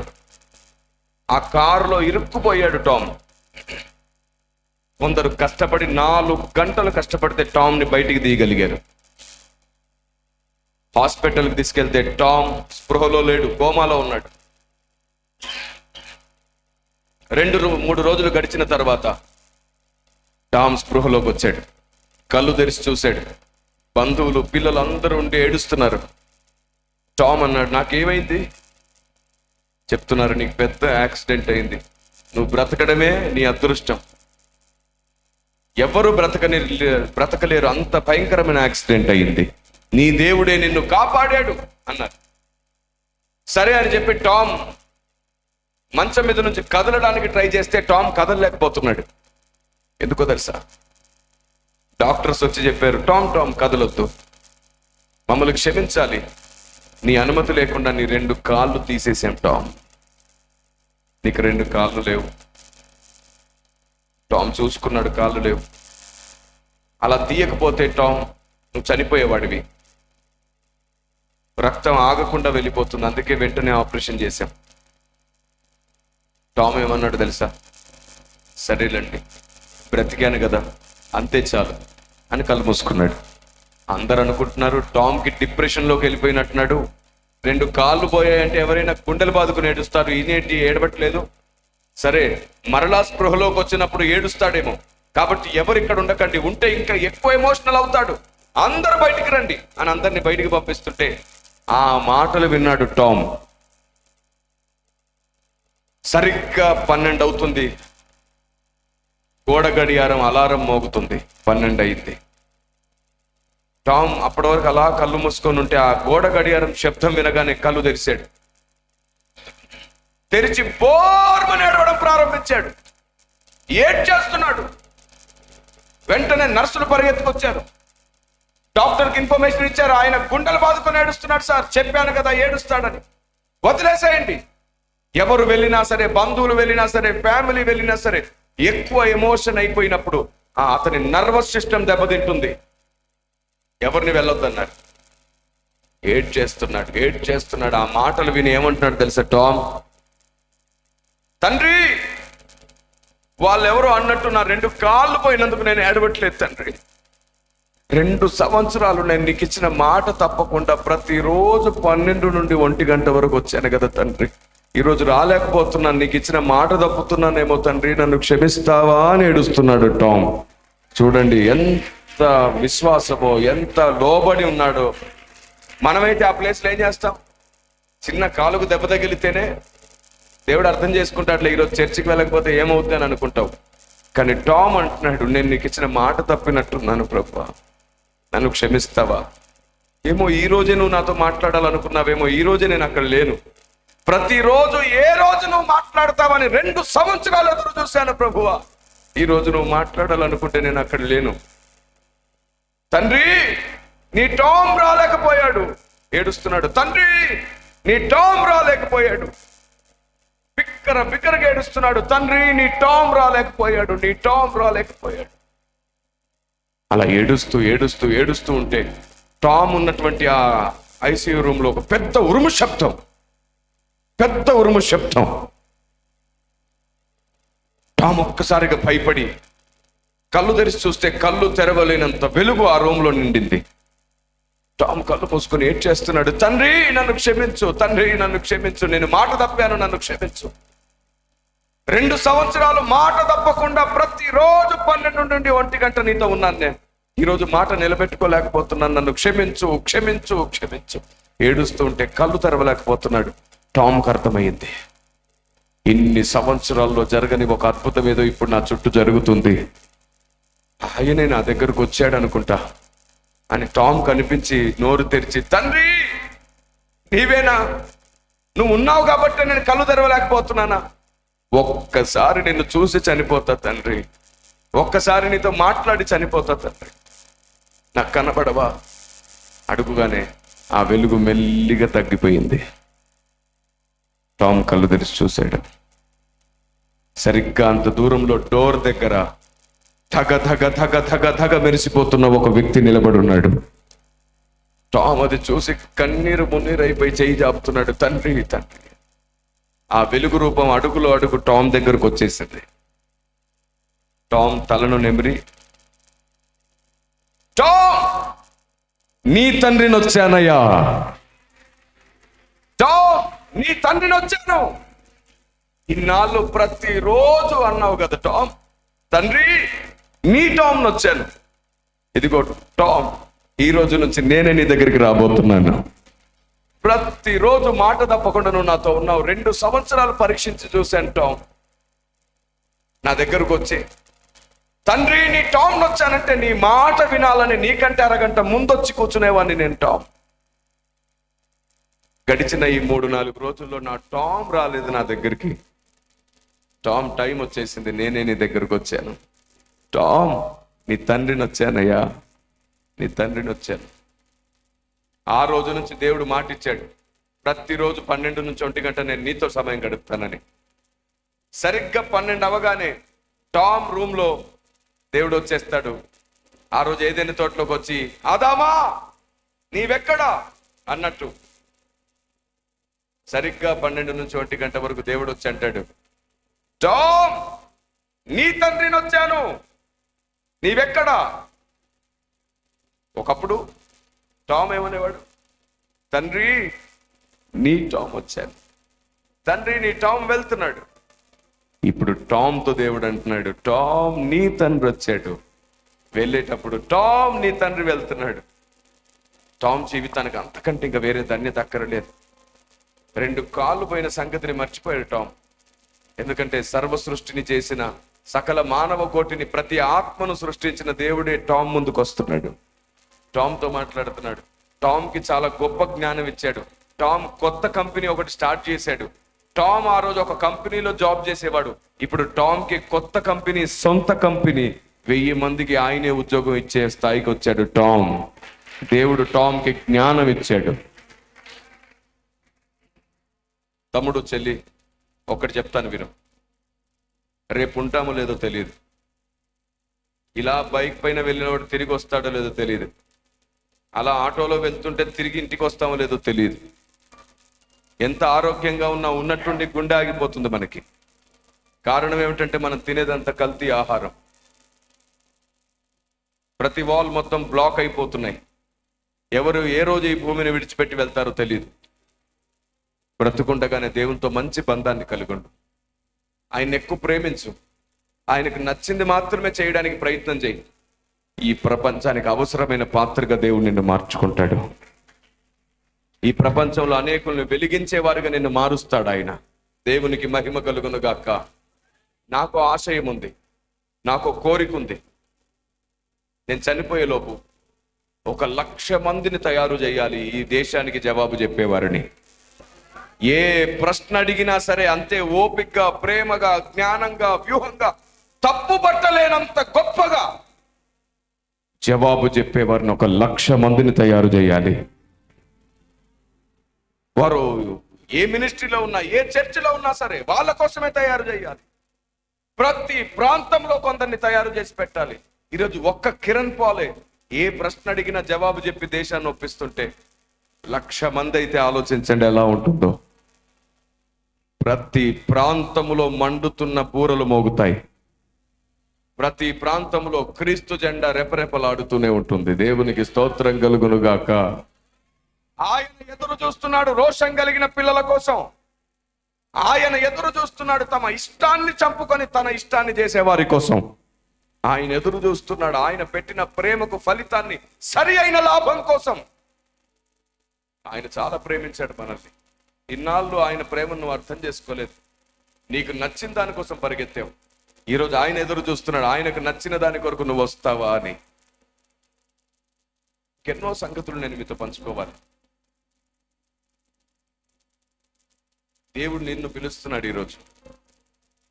టామ్ లాగా నాకిచ్చిన మాట నువ్వు తప్పకపోతే నేను కూడా నీకిచ్చిన మాటలో ఒక్కటి కూడా తప్పదు. నేనే నీ దేవుడనై ఈ లోకానికి నిన్ను నిరూపిస్తాను. నిందలు వచ్చినా, అవమానాలు వచ్చినా, లేని మాటలు నీ మీద చెప్పినా, పదే పదే నువ్వు అనుకుంది జరగకుండా ఫెయిల్ అవుతున్నా, ధైర్యంగా ఉండు. ప్రతి దాన్ని తూకం వేసి కొలిచి వెయ్యంతలుగా తిరిగిచ్చేస్తాడు నీకు ఆయన. దేవునికి స్తోత్రం కలుగును గాక.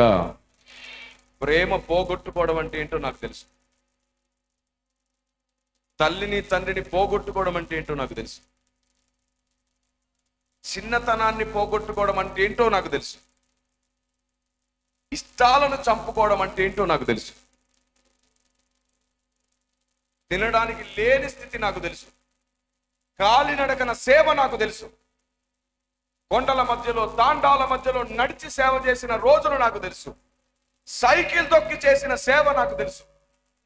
బస్ పైన, లారీ పైన, డాక్టర్స్ పైన, పేపర్ బండ్ల పైన, బస్ స్టాండుల్లో రాత్రులు పడుకొని ఎదురు చూసి మరీ వెళ్ళి చేసిన పరిచర్య నాకు తెలుసు. ఈరోజు ప్రపంచాన్ని వెలిగించడానికి పరిగెడుతున్న పరిచర్య నాకు తెలుసు. దీన స్థితిలో ఉండనెరుగుదును, ఈరోజు సంపన్న స్థితిలో ఉండనెరుగుదును. దేవునికి స్తోత్రం కలుగును గాక. ఎవరైనా కింది నుండే పైకి వస్తారు.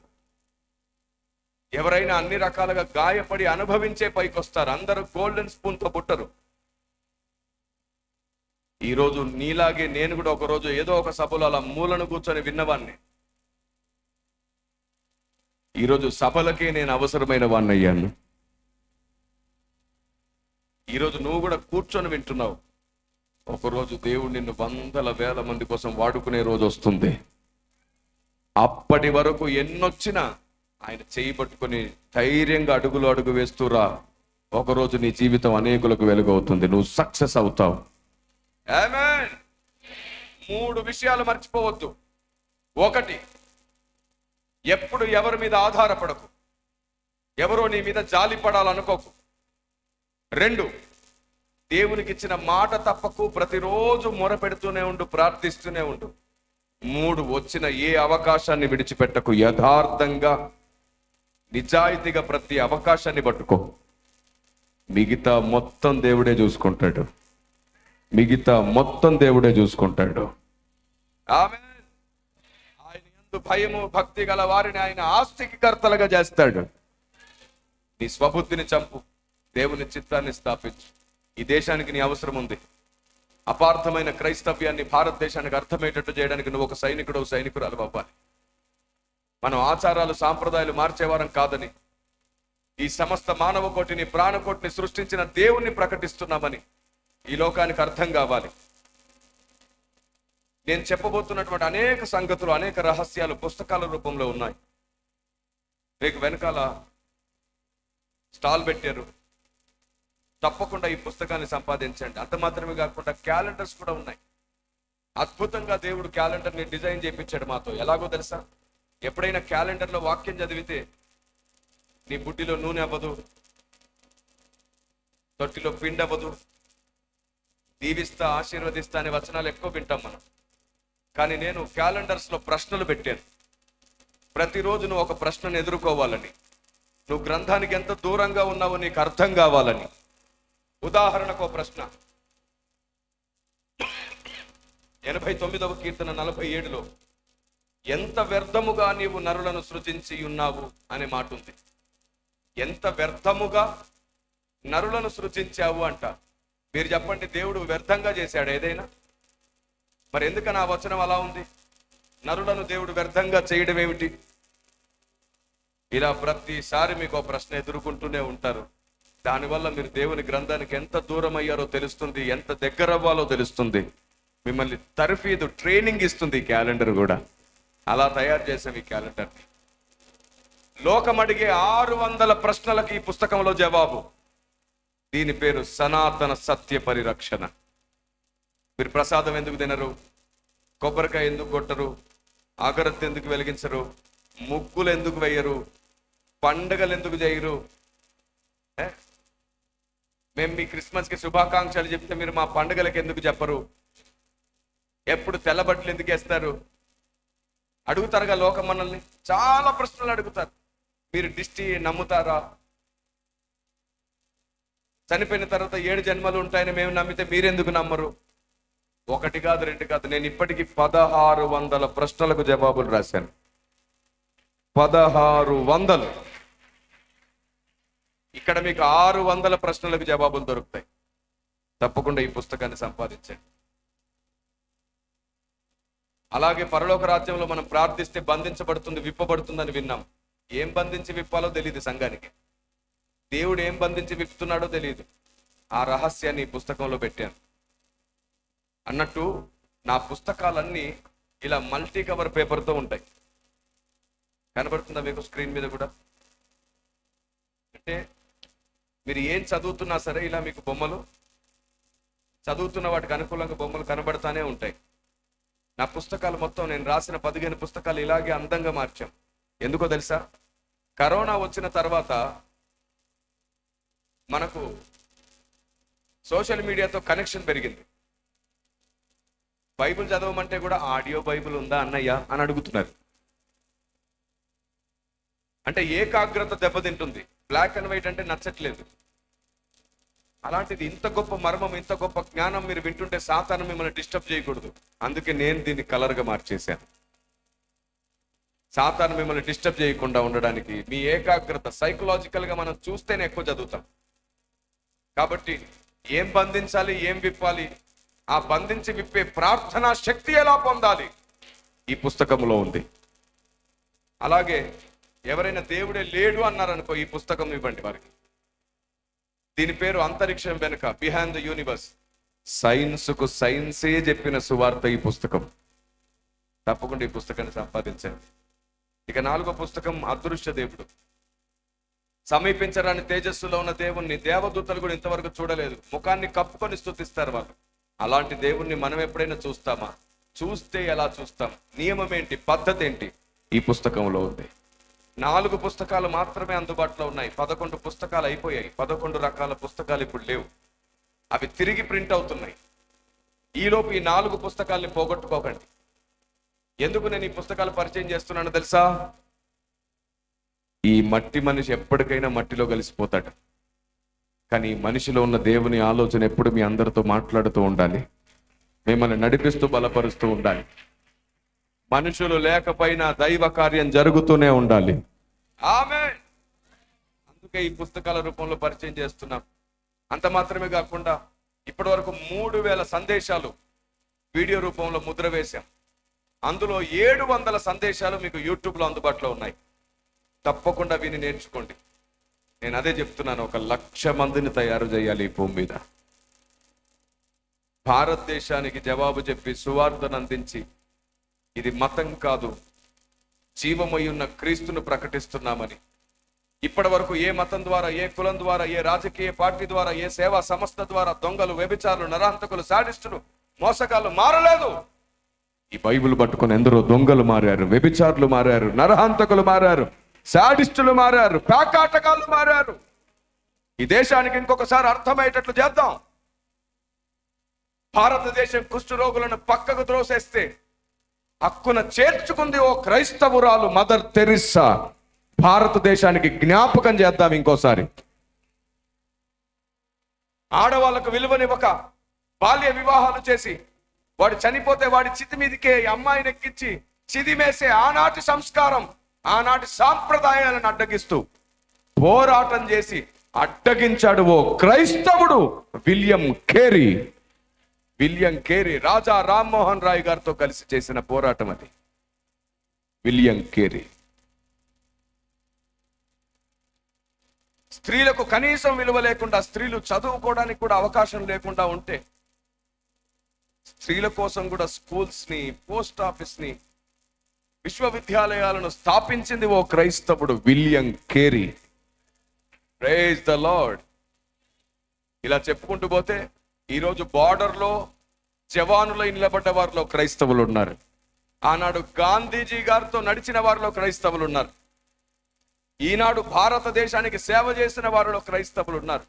ఆనాడు క్రైస్తవులై ఉండి మిషనరీ స్కూల్స్ పెడితే అదే స్కూల్లో చదివిన వారు ఈరోజు ప్రధానులు, రాష్ట్రపతులు, ఈరోజు దేశానికి నాయకులై కూర్చొని ఉన్నారు. దేశానికి మేలు చేద్దాం అనుకున్నాడు క్రైస్తవుడు, దేశానికి ఎప్పుడు అన్యాయం చెయ్యడు. దేవునికి మతం ఎక్కడిది? దేవునికి కులం ఎక్కడిది? దేవుణ్ణి ప్రకటిస్తే మతం అంటుంది ఈ లోకం, అది రాజకీయ కుట్ర. దాన్ని కూడా చీల్చి చెండాడే జ్ఞానులు కావాలి ఈ భూమి మీద. దేవునికి స్తోత్రం కలుగును గాక. మీరు సంఘాలు మారక్కరలేదు, మినిస్ట్రీలు మారక్కరలేదు, మీ ఆలోచన మారితే చాలు. ప్రతి చోట వెలిగిస్తాం, మనం అందరిని వెలిగించగలుగుతాం. ఆమేన్. ఇక్కడున్న సంఘాలను, సేవకులను అడుగుతున్నాను నేను, మీ పిల్లల్ని నాకు ఇవ్వండి, నాకంటే డబుల్ ట్రిపుల్ తయారు చేసి మీకు తిరిగి బహుమతిగా ఇచ్చేస్తాను. నేను చనిపోయేలోపు 1,00,000 మందిని తయారు చేయాలనుకుంటున్నాను. మీ ప్రాంతం కోసం కొందరిని తయారు చేయండి. మీ ప్రాంతం, మీ మండలం, మీ నియోజకవర్గం, మీ జిల్లా, మీ రాష్ట్రం కోసం కొందరిని తయారు చేద్దాం. అలాంటి సమర్పణ కలిగిన, రోషం కలిగిన తమ్ముళ్ళందరి కోసం నేను సిద్ధంగా ఉన్నాను. భారతదేశంలోనే కాదు, ప్రపంచంలో ఒక అంతిమ కాల ఉజ్జీవాన్ని రగల్చడానికి రండి, కలిసి పోరాడుదాం. దేవుడు మిమ్మల్ని, మీ కుటుంబాన్ని, మీ పరిస్థితులన్నిటిని తన అధికారంలోనికి తీసుకొని మిమ్మల్ని సరిచేయునుగాక, మిమ్మల్ని స్వాధీనపరచుకొనుగాక. రండి, లేచి నిలబడండి. ఒకసారి 2 చేతులు ఎత్తి దేవునితో చెబుదాం, తండ్రి నేనున్నాను నీ కోసం, నా బ్రతుకును నన్ను స్వాధీనపరచుకొని అడుగుదాం. పక్క వారితో మాట్లాడకుండా డైరెక్ట్ దేవునితో మాట్లాడు. తండ్రి నేనున్నాను నీతో. అడుగుతారా? ప్రతి ఒక్కరు, ఎవ్వరు మౌనంగా ఉండకుండా అడగండి.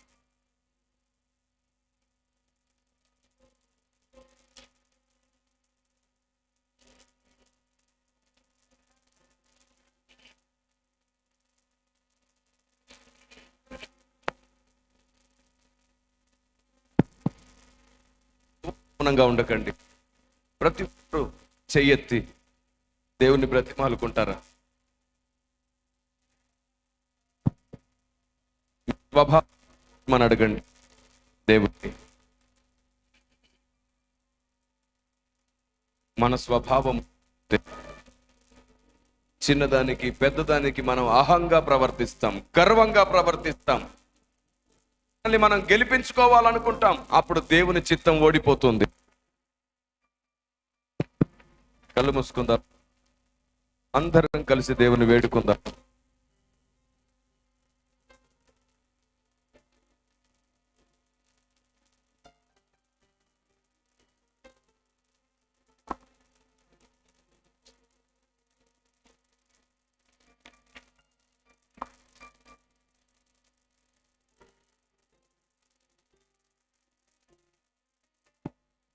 అడుగుదామా? ఎవరు మౌనంగా ఉండకండి. కళ్ళు మూసుకుంటారా? మీలో చాలా మంది మీ సొంత ఇష్టాల కోసం దేవుని చిత్తాన్ని పాడు చేసిన వాళ్ళై ఉంటారేమో. మీలో చాలా మంది మీ ఇష్టాలు నెరవేరలేదని మీకు ప్రైజ్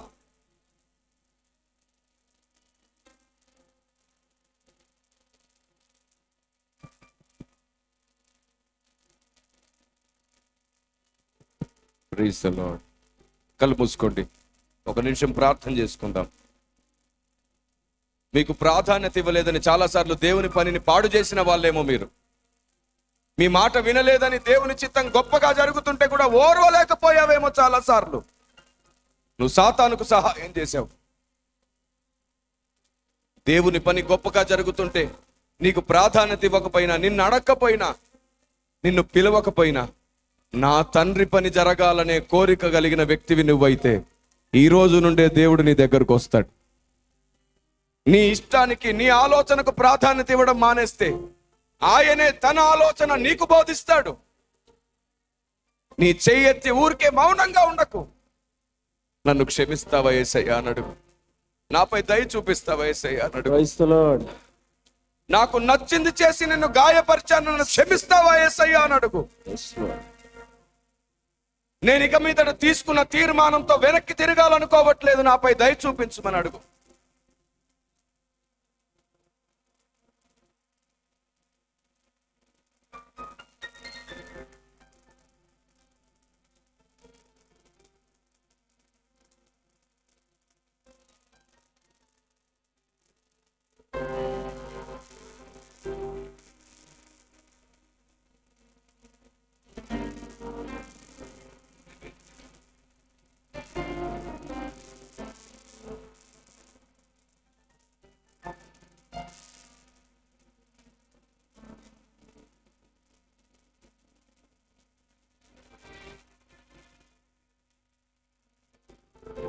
అందరి కళ్ళు మూసుకుందాం. ఎవరు మౌనంగా ఉండకండి. ఒక్కసారి మీ చేతులు జోడించి బతిమాలుకుంటారా, నన్ను క్షమించు ప్రభువా, ఇన్నాళ్ళు నా ఆలోచనకి నేను ప్రాధాన్యత ఇచ్చాను, నీ పని పాడవుతుందని నేను అనుకోలేదు, నాకు నచ్చింది జరగలేదని ఎక్కువసార్లు అనుకున్నాను. ఈ రోజు నుంచి నీ చిత్తమే జరుగునుగాక, నీ ఆలోచన నెరవేరునుగాక. మాకు మేమే విరోధులమైతే సాతానుకు సహాయం అని మాకు అర్థమైంది. మా ఇష్టాలను చంపుకొని నీతో కలిసి సైన్యం అవుతాం. మమ్మల్ని నడిపించు ప్రభువా, మమ్మల్ని నడిపించు ప్రభువా. తండ్రి దేవా, కళ్ళు మూసుకొని అందరం కలిసి బతిమాలుకుందాం. చప్పట్లు కొట్టొద్దు, చేతులు జోడించి బతిమాలుకుందాం.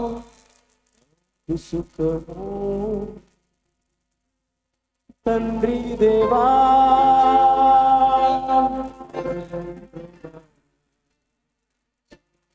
నీ ఒడిలో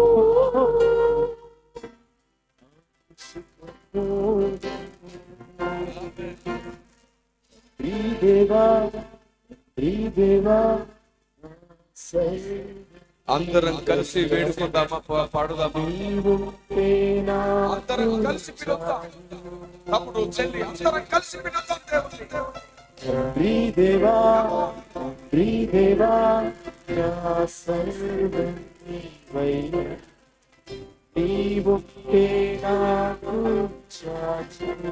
మరొకసారి అందరూ చెప్తాను అదే మాట.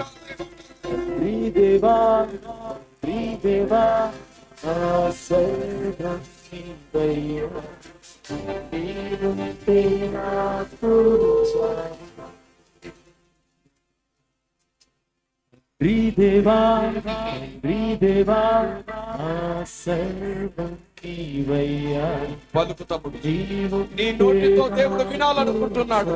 తండ్రి నీవే నా సర్వం. నీ ప్రేమ వర్ణించుట కాదయ్యా, నీ కార్యము వివరించుట నా బ్రతుకు చాలదయ్యా. నీ ప్రేమ వర్ణించుట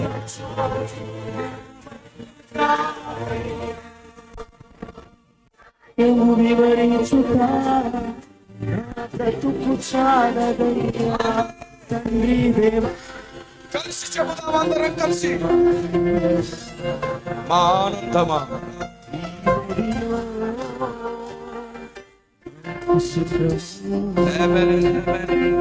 తండ్రి దేవా,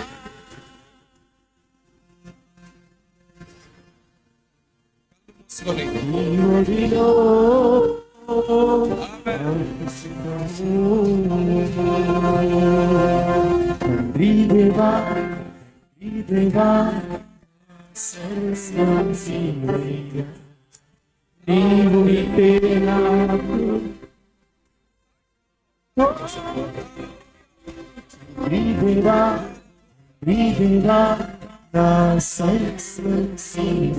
చేతులు జోడించి బతిమాలుకుందాం.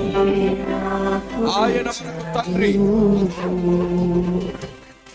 నా ప్రాణ స్నేహితుడా, నీ సన్నిధి పరిమళమే చుంచుంటేనా ప్రేమ మధురమయ్యా. ప్రాణ స్నేహితుడా, నీ సన్నిధి పరిమళమే చుంచుంటేనా నీ ప్రేమ మధురమయ్యా. అందరం కలిసి రెండు చేతులు పైకెత్తి కలిసి పిలుద్దాం. నీ ఒడిలో మనం ఎంత పెద్దవారమైనా ఆయనకు చిన్న పిల్లలనే. మన తండ్రిని కలిసి పిలుద్దాం. తండ్రి దేవా ఆనందమా, నీ ఒడిలో ఆశించను. Praise the Lord. Hallelujah. ఈ దేవా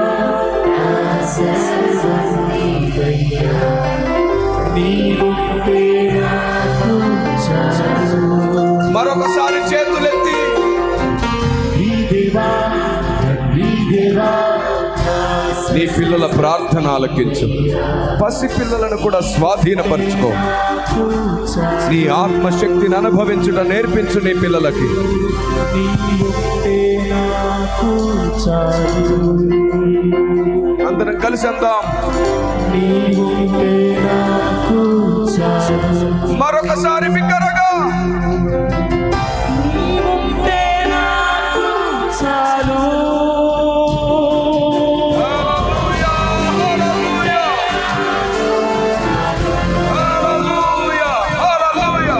Thank you, Lord. Thanks for your presence, Master. Lead us and guide us, Lord. Hallelujah. Thank you so much. Thank you, Lord. నీ పిల్లల్ని స్వాధీనపరచుకో. ఆత్మదేవ, నీ పిల్లలందరినీ మీ అధికారంలోనికి తీసుకోండి. ఇక్కడున్న చిన్న పిల్లలు కూడా నీ ఆత్మశక్తితో నింపబడనివ్వండి. శూర కార్యములు చేయగల శక్తి గల వీరులుగా మార్చండి. వారి ఆలోచన ప్రపంచం ఇది మొదలుకొని నీ వలన కలుగు ముద్రతో ఉండునుగాక. స్వాధీనపరచుకోండి. ఏ లౌకికాత్మ ఇప్పటి వరకు నీ పిల్లల్ని ఏలిందో అదే లౌకికాత్మను యేసు నామములో బంధిస్తున్నా. నీ పిల్లలకు వేరుగా అది పోవునుగాక. ఈ దేశం కొరకు, ఈ ప్రపంచం కొరకు మీరు వాడుకోబోతున్న పాత్రలను ఇక్కడ లేవనెత్తు ప్రభువా. మహిమ, ఘనత, ప్రభావములు మీరు పొందుకోమని యేసు నామములో వేడుకుంటున్నాము తండ్రి. ఆమేన్. ఆమేన్. ఆమేన్. And may God bless you. దేవుడు మీ అందరికీ తోడైండును గాక. Thank you very much.